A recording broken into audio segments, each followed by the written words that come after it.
Sou a Rosaninha, a maioria de vocês me conhece, meu esposo é o Edson, sou daqui de Itapevi, o Edson, o melhor marido do mundo, né? Tem 2 filhinhas lindas, e vou dividir aqui um pouquinho com vocês um texto. Vou ficar aqui de olho no horário, ver se eu consigo fazer isso. Eu ministrei lá em Sorocaba, quem viu eu ministrando sabe que eu sou difícil com o horário, mas eu vou tentar aqui. O Carlos passou um tema que eu achei assim, muito interessante, que fala sobre a pessoalidade com Deus ensinada por Jesus, né? Uma sugestão aqui de proposta de tema.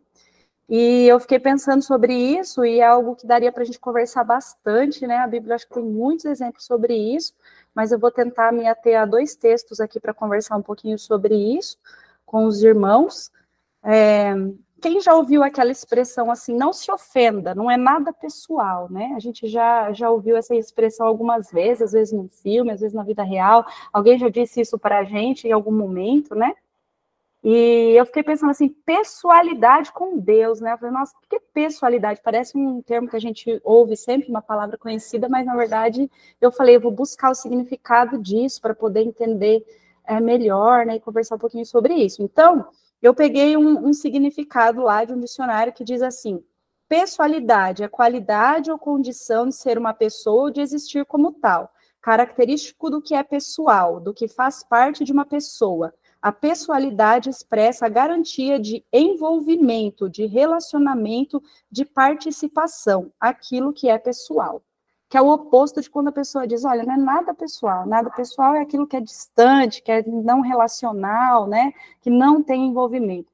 E eu achei muito interessante essa tradução para pessoalidade, que ela expressa a garantia de envolvimento, de participação, de relacionamento, né? E quando a gente fala assim da pessoalidade com Deus nos ensinamentos de Jesus, tem um texto que me veio à mente, que está lá em João 14, do 8 ao 14, que diz assim: disse Felipe, Senhor, mostra-nos o Pai, e isso nos basta.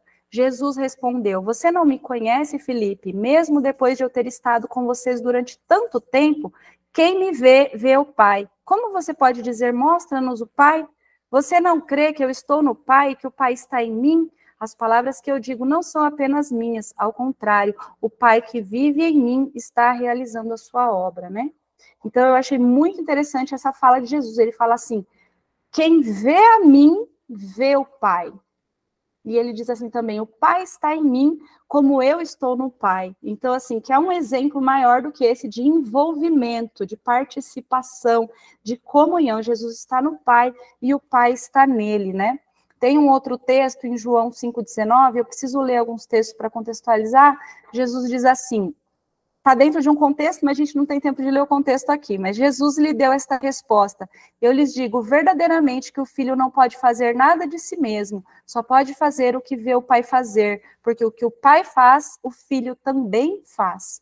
Pois o pai ama o filho e lhe mostra tudo o que faz.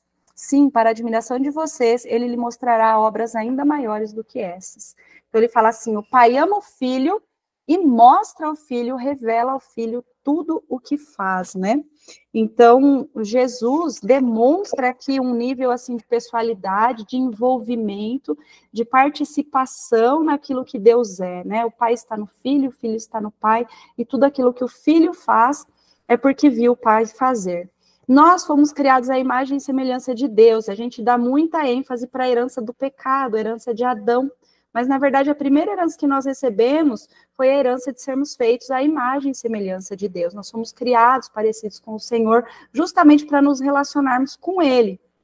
E isso pareceu um pouco perdido depois do pecado. Mas Jesus veio para restabelecer isso, essa ligação, para restabelecer esse envolvimento, essa pessoalidade, essa participação na pessoa de Deus em relação a nós, para que nós pudéssemos participar disso novamente, né? Ter esse envolvimento com Deus. E aí, na primeira ideia, só fomos feitos à imagem e semelhança de Deus. Puxa, mas como que é isso, né? Aí Jesus veio e mostrou na prática como que é isso, no cotidiano, no dia a dia, nas suas ações, nas suas atitudes, nas suas palavras.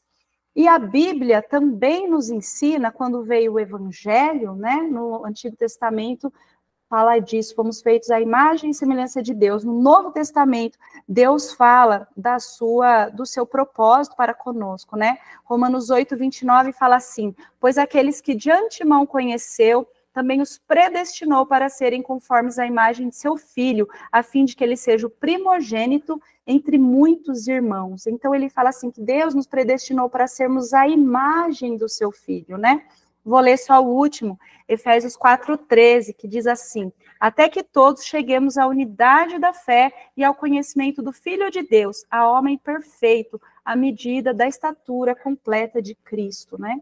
Então, o desejo, o propósito de Deus é que nós sejamos como o seu Filho Jesus, que nós sejamos iguais a Jesus, né? Que nós sejamos parecidos com ele. E isso é uma luta, porque às vezes nas nossas ações é fácil, entre aspas, a gente planejar uma ação e naquilo que a gente vai fazer ser parecido com Jesus. Eu coloquei o relógio para despertar, então eu sei que está acabando. Então, nós sermos parecidos com Jesus, mas e nas nossas reações, né? No nosso dia a dia, quando nós reagimos às coisas, é que às vezes é mais difícil nós sermos parecidos com Jesus, porque nós somos pegos de supetão. E no dia a dia, né, se o nosso coração não for como o coração de Jesus, e só no nosso intelecto a gente ter isso, dificilmente a gente vai conseguir ser isso também. Mas o propósito de Deus, o desejo de Deus, é que nós sejamos a imagem do seu Filho Jesus, que isso reflita em nós, que essa pessoalidade com Deus, esse envolvimento com Deus, essa participação em quem Deus é, nos transforme a imagem de seu Filho, para que o mundo possa ver, né, essa glória, a glória de Deus, a vida de Deus, o exemplo de Deus em nós, em tudo aquilo que nós falamos, tudo aquilo que nós pensamos, na nossa maneira de agir, na nossa maneira de reagir, na nossa maneira de caminhar, né, até nos nossos pensamentos que as pessoas não ouvem, mas que Deus ouve, né? Então, assim, eu queria trazer uma reflexão nesse sentido, porque às vezes ainda pode ter muito da Rosana na Rosana, né? Ainda pode ter muito do Jaime no Jaime, ainda pode ter muito do Ricardo no Ricardo, eu tô falando os nomes de quem eu tô vendo aqui na telinha, né? Às vezes ainda pode ter muito de nós em nós, e o Senhor quer nos encher de Cristo, de quem Deus é, né? Essa pessoalidade com Deus, ensinada por Jesus, é que nós estejamos cada vez mais envolvidos com os seus propósitos, mais envolvidos com a sua palavra, mais envolvidos com os seus ensinamentos, e que isso seja no nosso cotidiano, para que as pessoas vejam Cristo em nós, essa imagem dele seja refletida em nós, e que nós possamos ser testemunhas da sua palavra. Amém, irmãos?